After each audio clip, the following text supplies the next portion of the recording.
Hujambo na karibu kwa mara nyingine tena mtazamaji wa The World News katika kipindi hiki cha ulimwengu wa siasa. Mimi ni Adam Hussein. Waziri wa mambo ya kigeni na mwanadiplomasia nguli Sergei Lavrov anaamini kwamba India inaweza kupatanisha kati ya Iran na mataifa ya Kiarabu, mataifa jirani ya Tehran. Waziri huyo wa mambo ya kigeni wa Urusi amependekeza kwamba New Delhi inaweza ikasimama na kuchukua jukumu kubwa katika kutatua mzozo wa Mashariki ya Kati. India inaweza kuwa mpatanishi mzuri katika mzozo wa Mashariki ya Kati kutokana na utaalamu wake mkubwa wa kidiplomasia, waziri wa mambo ya nje wa Urusi Bwana Lavrov amesema.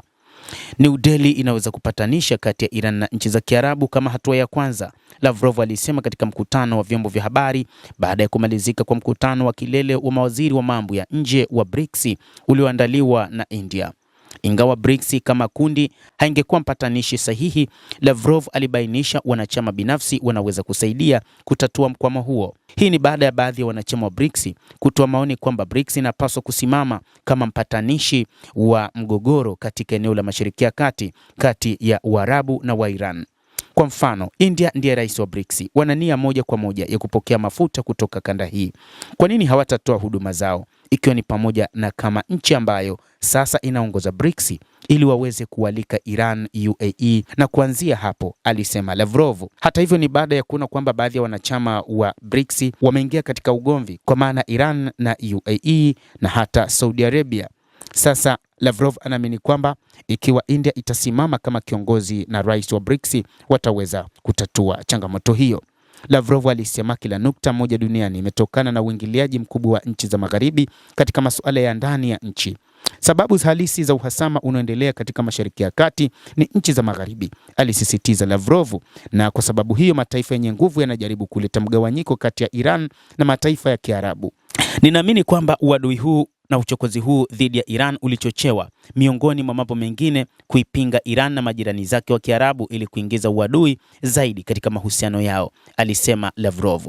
Lavrov anaamini kwamba ni Marekani pamoja na mataifa ya magharibi na Israel ambayo yalisababisha mgogoro na kutoelewana kati ya nchi katika Mashariki ya Kati, ambapo nchi za Kiarabu zenye tamaduni zinazofanana zimeingia katika mgogoro wakati huu, lakini sababu kubwa ni Marekani na Israel na nchi za magharibi. Lavrov alisema jukumu la mpatanishi litasawazishwa kwa wasifu wa New Delhi. Kweli jukumu hili linaweza kuchezwa na India kwa kuzingatia uzoefu wake mkubwa wa kidiplomasia na mamlaka na nguvu iliyokuwa nayo.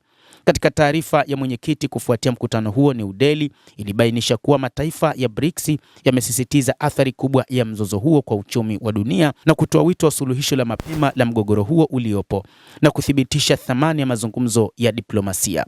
Wakati huo huo, taarifa hiyo ilibainisha maoni tofauti kati ya baadhi ya wanachama. Ripoti za vyombo vya habari vya India zinaonyesha kuwa kama vile mkutano wa Aprili na wa manaibu mawaziri wa mambo ya nje na wajumbe maalum wa BRICS uliomalizika bila tamko la pamoja baada ya Iran na UAE kuzozana kuhusu jinsi ya kushughulikia vita vya Marekani na Israel dhidi ya Iran. Migawanyiko hiyo ilikuwa imeongezeka tu baada ya mawaziri kukutana.